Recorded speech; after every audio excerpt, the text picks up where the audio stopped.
보험 들어가는 것 중에서 산재보험이 제일 숭악해요. 제일 숭악해요. 예, 특히 장애는요, 살벌합니다.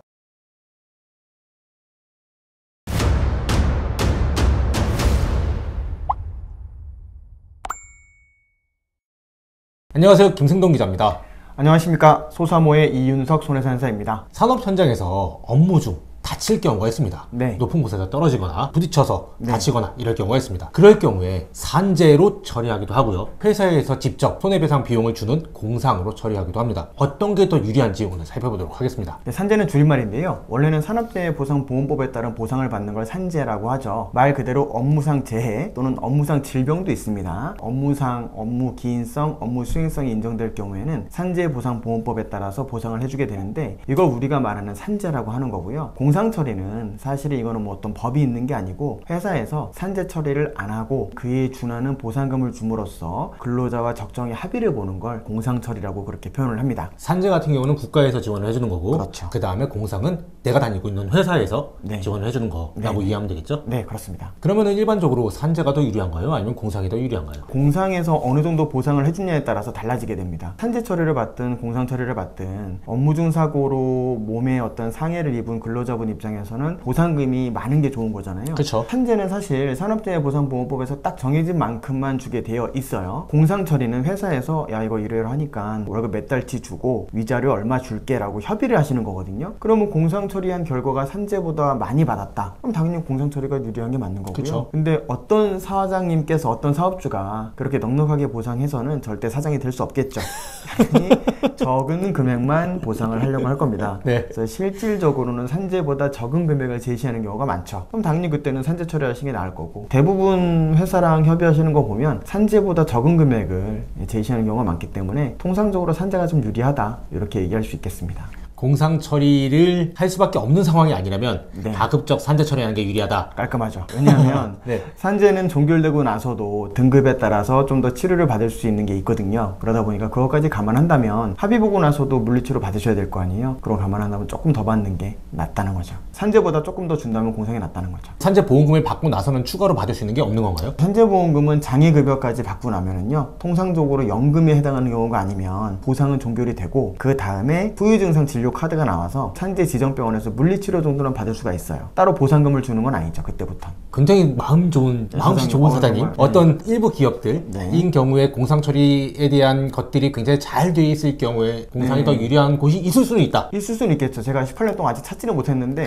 있을 수 있어요. 있을 거예요. 많은 근로자분들께서 공상 처리를 할 수밖에 없는 상황이 놓여지곤 있잖아요. 통상 어떤 경우에 이렇게 공상 처리를 많이 하나요? 회사를 계속 다니셔야 되는 근로자분들이 있어요. 급여를 받고 일을 하셨던 분들이 예를 들어서 회사 하차장에서 트럭 위에서 물건을 이렇게 하차하다가 미끄러져 다쳤다고 쳤을 때는 이분은 병원 치료받고 난 이후에도 계속 회사에 출근해가지고 급여를 받고 정기적으로 일을 하고 계셨었으니까, 이런 경우에는 솔직히 이제 회사에서 압박이 들어오죠. 산재 처리하고도 계속 회사 다닐 수 있겠냐, 적당히 공상 처리하자, 이렇게 얘기하면은 프레스가 들어오니까 회사를 계속 다녀야 되니까 그래 공상 처리하자, 이렇게 되는데, 산재 사건이 10개 있을 때 7개 이상은 대부분 일용직 건설 현장 근로자분들이시거든요.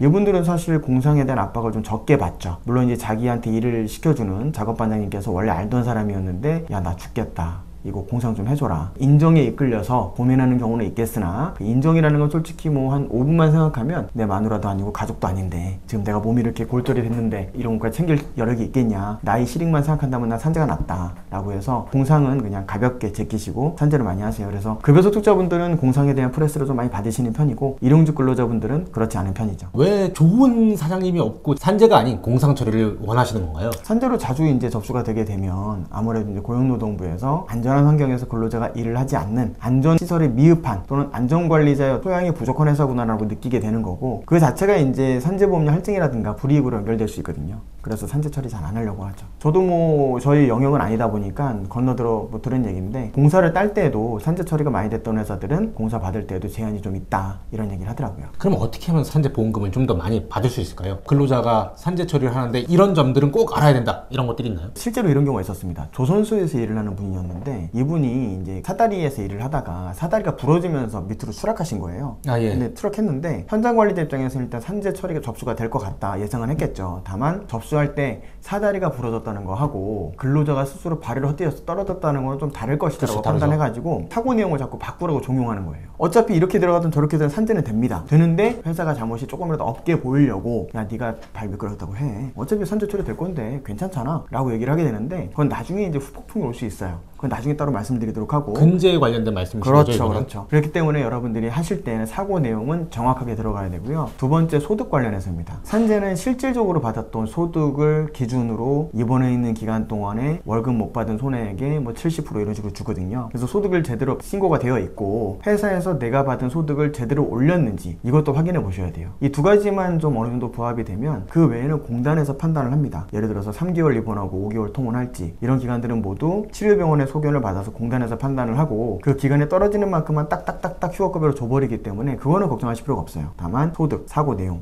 이 두 가지는 좀 신경 쓰셔야 돼요. 그 이외에 좀 더 신경 써야 될 게 있나요? 챙겨야 될 서류는 사실 요즘에는 잘 돼 있어가지고요. 많은 분들이 이제 처음에 산재 나면은 막막해 하세요. 근데 이렇게 하시면 돼요. 사고가 나서 처음에 병원에 가셨잖아요. 그 병원마다 조그마한 의원이면은 거기 업무부장님들이 산재 처리를 다 도맡아 처리하시고 큰 병원들은 자동차 부서, 산재 부서가 따로 있어요. 거기 양식들이 다 있습니다. 산재 처리할 건데요 하면은 산재 담당자가 알아서 주치 선생님한테 최초 요양 신청서라고 하는 걸 올려요. 그럼 의사가 다 기입을 합니다. 네. 기입을 해서 알아서 공단에 발송도 해줘요. 또는 근로자분한테 공단에 내라고 얘기를 합니다. 근로자분이 신경 쓰셔야 될 거는 처음에 사고 났던 내용에 대한 진술만 신경 쓰시면 돼요. 그리고 목격자 확보하시고 그렇게 해가지고 내게 되면 공단에서 보통 빠르면은 일주일, 뭐 늦어도 한 달 내로는 심사를 해서 업무 중 사고 맞네. 왜냐면 회사에 확인해 볼 거 아닙니까? 승인 떨어지게 되면은 근로자한테 통장번호 물어봐요. 그 통장번호로 휴업급여를 줍니다. 원래 받았던 월급의 70% 주게 돼 있는데 이게 일당인 경우하고 월급인 경우도 달라요. 그러다 보니까 아까 말씀드렸던 게 특히 일당 받으셨던 분들은 내가 실질적으로 받았던 일당이 제대로 올라갔는지를 공단에 전화해서 확인해 보시면 돼요. 그렇게 해가지고 소득이 제대로 접수가 됐다 그러면은 휴업급여가 따박따박 나오죠. 입원한 기간하고 통화한 기간 나오는데 이때 여러분들이 신경 쓰셔야 될 거는 의사가 뒤꿈치 부러지셨으니까 앞으로 8주 이렇게 계획을 올려요. 공단에서 8주 적당해 딱딱딱 내리면 앞으로 8주 동안은 휴업급여가 한 달치씩 따박따박 나오다가 8주가 될 때쯤 치료 끝났다 이게 그쵸. 아니잖아요. 의사가 보고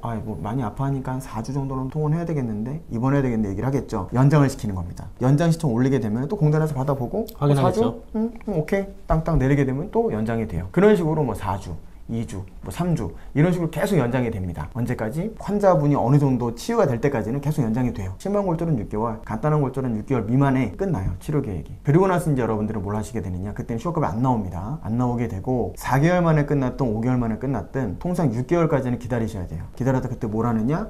장애를 하게 되죠. 장애는 어떻게 하게 되냐면 무조건 산재 장애는 맨 마지막 치료병원을 가셔야 돼요. 예를 들어 제가 다쳐가지고 서울대병원에 입원했어요. 근데 거기서는 계속 입원시키지 않죠. 수술만 하고 내보낸단 말이에요. 그래서 제가 집 근처 동대문 정형외과 간다고 쳐볼게요. 의원에서 또 입원 치료합니다. 거기서 나와가지고 통원 치료도 받잖아요. 통원 치료 하게 되면은 저는 동대문 정형외과에서 장애 소견을 받아야 돼요. 동대문 정형외과에서 못 받는다 그러면 그때 서울대병원에서 받아야 돼요. 둘 다 못 받는다. 원칙적으로는 제3의 대학병원에서 할 수 있지만 근로복지공단에서 배정되어 있는 담당자가 있어요. 담당자랑 협의를 하셔가지고 상의를 하셔야 돼요. 원래 제3병원에 있는 대학병원 소견을 잘 안 받아주기 때문에 담당자한테 얘기를 하면은 담당자가 동대문 정형외과 전화해요. 이러저러 하니까 장애가 있든 없든 장애 소견서를 올려라 이렇게 얘기를 해요. 절차가 그렇거든요. 장애 소견서가 올라와야 장애가 없다, 장애가 있다 뭐 있을 거 아닙니까? 내용이 있으면 그 내용을 보고 공단 자문의들이 그걸 보고 판단하게 돼 있거든요. 근데 동대문 정형외과에서 의사가 끝까지 못 해주겠다 그러면 그때 서울대병원 가보라고 해요. 서울대병원도 협조가 안 된다 그러면 또 얘기를 하면은 그때 이제 그 감독관이 그럼 제3병원에 가가지고 받아오라고 얘기를 하든가 방법을 제시해 줍니다. 들어보면은 어렵지 않죠. 어렵지 않아요. 이 절차를 누구한테 사실 맡기실 필요는 없어요. 큰 쟁점 있는 거 아니면. 이렇게 하시게 되면은 장애 소견서가 올라오게 되고 장애 소견서 올라오면 공단에서 전화해가지고 날짜를 통보해 줍니다. 공단으로 들어오세요. 그날 들어가시면 돼요. 들어가면 의사가 한 3명 앉아 있어요. 장애 여부에 대해서 판단해 보는 거예요. 판단해보고 뭐 예를 들어서 청구는 12급이 들어왔지만 공단에서 봤을 때는 이건 14급이니까 14급으로 종결하겠습니다. 이런 식으로 끝나는 거예요. 방금 급수를 말씀드렸는데 산재 장애 등급은 1급부터 14급까지 딱 기준이 있어요. 기준에 맞춰가지고 등급을 매기게 되어 있습니다. 그런 식으로 해서 장애급여까지 입금이 되면 끝이에요. 공식적인 절차는 산재는. 근데 만약에 나중에 내가 핀을 안 뺐다. 보통 1년 있다 핀을 빼거든요. 핀을 빼게 되면 그때 다시 공단에다가 재요양 신청하시게 돼요. 그럼 그거 다시 받아줘요. 핀 빼는데 보통 일주일 정도 있어요. 병원에 오래 있지는 않거든요. 그 기간에 해당하는 치료비라든가 이런 것들은 공단에서 다 해결을 해줍니다. 모든 절차가 끝나는 거예요. 조금 전에 말씀 중에 네. 일부 병원 같은 경우는 소견서를 안 써준다고 하셨잖아요. 그렇죠. 왜 소견서를 안 써주죠? 일단은 만약에 그 의원에서 수술도 받았던 경우가 있어요. 수술 받는 병원에서 끝까지 치료 받았을 경우에는 쉽게 말하면 이런 거죠. 아, 내가 수술했는데 장애가 어딨어? 예를 들어서 목수한테 집 지어달라고 해놓고 그 목수한테 이 집에 하자 증명서를 적어달라고 하면 목수가 안 적어주려고 하겠죠. 하자가 없다라고. 똑같은 이치입니다. 그리고 어떤 회사에서 산재 처리를 못하게 한다. 공상만 해. 너 산재 처리를 하지 마. 라고 할 경우에 근로자 같은 경우는 공상보다 산재가 유리하면 산재를 하고 싶잖아요. 네. 야, 산재 처리를 하고 싶으면 할 수 있는 방법이 있나요? 네, 근로복지공단에 직접 청구가 충분히 가능하시고 최초 예양 신청서라는 것도 근로복지공단 홈페이지 들어가시면 서식란에 깔려 있어요. 그거 받아가지고 작성해서 근로복지공단에 내시면 돼요. 공상 처리를 해! 라고 아무리 압박을 해도 네. 내가 산재 처리를 하고 싶다. 그럼 네. 산재가 가능한 거군요. 네, 그렇습니다. 예전에는 업주한테 도장을 받아야지만이 최초 예양이 가능했었는데 지금 업주한테 도장 안 받아도 돼요. 제출하시면 근로복지공단에서 조사 후 업무중 사고가 맞다라고 하면 직권으로 산재 처리를 합니다. 말씀 중에 장애 등급에 따라서 보상 금액이 굉장히 차이가 날 수 있다 예. 라고 했는데 요거를 좀 설명해 주시고요. 임금 체계에 따라서도 보상 금액이 굉장히 달라지잖아요. 네. 그 내용도 좀 알려주셨으면 좋겠습니다. 예를 들어 한 달에 300만 원 버는 사람이 있다고 칠게요. 근로자가 세금을 공제하기 전 소득을 기준으로 합니다. 300만 원 신고 들어왔을 때 실질적으로 받았던 건 한 270 받았겠죠. 그렇다 하더라도 300만 원을 기준으로 산정하게 되는 거예요. 하루 일당으로 따지면 얼마죠? 대략 10만 원 정도 되는 거죠. 네. 산재 장애 등급이 14급이 나왔다. 그러면 산업재해보상보험법상 14급은 55일로 정해놨어요. 월 55일로 정한 거죠? 14급은 55일치를 주겠다. 일당에. 아, 일당에? 그렇게 정해놨어요. 그래서 10만원 곱하기 55일 하면은 550만원. 장애 14급 받으면 550만원 받고 끝이에요. 끝. 어떤 분들은 너무 적으니까 이거 매월 주는 거냐 물어보실 경우 있는데 그렇지 않고요. 한 번 주고 일시금으로 끝입니다. 12급이 154일치. 12급 154일치 나왔으면은 1,540만원 받게 되는 거예요. 급여 소득자분들은 이렇게 계산이 돼요. 근데 이제 일용으로 받으셨던 분들은 보통 일당으로 근로기여서를 쓰고 들어가시잖아요. 20만원 가정해 볼까요? 20만원? 통상적으로 20만원 정도 받으시니까 20만원 곱하기 등급에 해당하는 일수가 아니라 그 20만 원은 건설 현장에서 일하시는 분들은 한 달에 30일씩 일을 할 수 없다고 봐요. 그쵸. 그래서 이 경우에 있어서는 100일 중에 평균 73일 정도 일한다고 봐서 일당의 73% 정도 적용해요. 이게 평균 임금이에요. 일당 받으시는 분들의 20만 원 곱하기 73% 14만 6천 원인가요? 곱하기 14급이었으면 55일치 그런 식으로 보상을 해줘요. 근데 휴업급여는 좀 달라요. 보통 이제 치료 기간 동안에 주게 되는 급여인데 통원 치료 및 입원 치료 기간 동안에 공단에서 휴업급여를 지급해 줍니다. 근데 이거는 급여의 70%를 주거든요. 300만 원 급여 받으셨던 분들은 210만 원을 입원 및 통원 기간 동안 주게 돼요. 순서대로 말씀드린다면 산재에서 주게 되는 건 처음은 요양급여에서 요양급여는 뭐냐면 치료비는 공단에서 병원으로 쏴주죠. 중간에서 내가 받는 게 없죠. 나의 보상금과는 무관한 거예요. 나한테 들어오는 게 처음에 치료 시작하면은 치료 기간 동안에 월급 못 받는 거에 70% 언제까지? 통원치료 끝날 때까지. 통원치료 기간은 내가 실질적으로 통원을 받은 기간이 아니라 공단에서 봤을 때 이 정도 기간까지는 통원치료 받는 게 타당하다라고 인정하는 기간. 내가 아무리 가가지고 난 더 받고 싶다 하더라도 공단에서 여기까지 끝! 이러면은 거기까지만 나와요. 끝났으면은 사고일로부터 6개월이 된 시점에서 장애를 신청해서 14급이든 12급이든 장애급여를 받게 되는 거죠.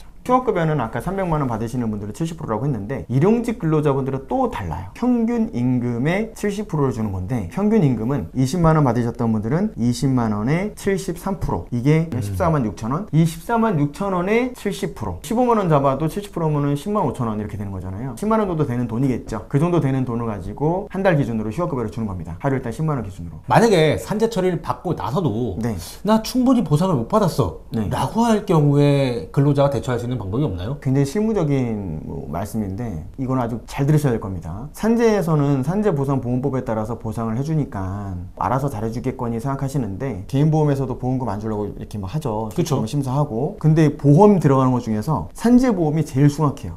제일 숭악해요. 예, 특히 장애는요. 살벌합니다. 기준이. 추락사고 하게 되면 대부분 다치는 데가 발 뒤꿈치뼈. 쿵 떨어지면서 뒤꿈치뼈 깨지고 충격이 위로 타고 올라오면서 척추 내려앉고. 뒤꿈치뼈 골절, 척추 압박 골절. 보통 그런 거 많이 생겨요.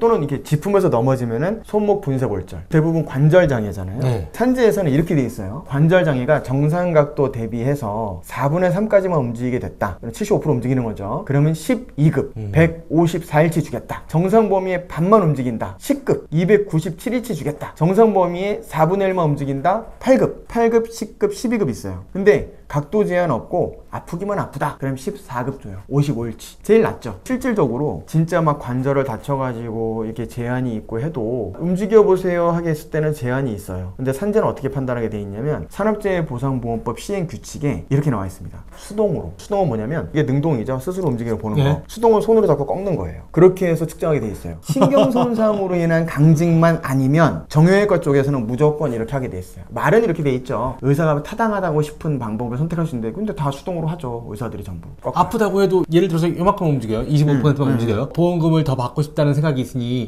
아프다고 고통을 호소할 거잖아요. 아픈 거는 감안하지 않아요. 아프다고 하면은 아픈 걸로 해서 통증장애 14급 줘버려요. 통증장애가 14급이거든요. 정말 빡빡하네요. 그 웃긴 게 개인보험이 2018년 4월달에 약관 기준이 바뀌었습니다. 개인보험도 강직장애 있어요. 근데 이 강직장애에서 어떻게 바뀌었냐면은 산업재해보상법 시행규칙에 따라서 처리된 결과에 따르도록 돼 있어요. 그 뭔 소리겠습니까? 개인보험에서 막 깎아서 막 주려고 하고 있었는데 옆에 산재하는 걸 보니까 우리보다 더 숭악하거든.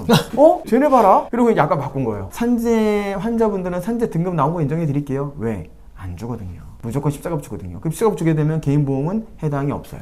산재는 그래도 국가에서 하는 거니까 공신력이 있는 거 아닙니까? 라고 얘기를 해버렸죠. 그럼 솔직히 어떻게 얘기를 할 수가 없잖아요. 네. 공단에 소속되어 있는 의사들이 전부 대학병원 의사들이 많은데 3명이 모여서 판단했다는데 이게 자꾸 다 꺾어버려요. 제가 아시는 여성분 계셨는데 그분은 들어갔다 나오면서 정말 울면서 나오셨어요. 너무 아파가지고 손으로 막 우락스럽게 꺾어버리니 장이 없네. 멀쩡하시네. 14급. 대부분 그래요. 종골 분쇄골절된 경우 많이 물어보시거든요. 옛날엔 그래도 관절내 골절이라서 이게 부러지면서 위에 관절을 치면서 심하게 골절되는 경우에는 그래도 12급 정도는 줬어요. 요즘에는 14급 대부분 때려버려요. 진짜 완고한 동통장애가 12급짜리 있는데 그것도 잘 안 줘요. 아니 문제 있으면 재심사 청구할 수 있고 인식청할 수 있도록 제도가 되어 있잖아요. 있기야 있죠. 근데 그렇게 해서 뒤집힐 확률이 있겠습니까? 10개 중에 한 2개 정도 번복되고요. 나머지 8개는 그냥 그대로 가죠. 산재에 대해서 굉장히 흉악하다. 하지만 공상보다 산재가 그래도 조금 나을 수 있다. 이렇게 결론이 내면 될 것 같습니다. 이상으로 이윤석 손사님 모시고 산업 현장에서 다쳤을 경우에 산재가 더 나은지 공상이 더 나은지 한번 알아봤습니다. 감사합니다. 네, 감사합니다. 네.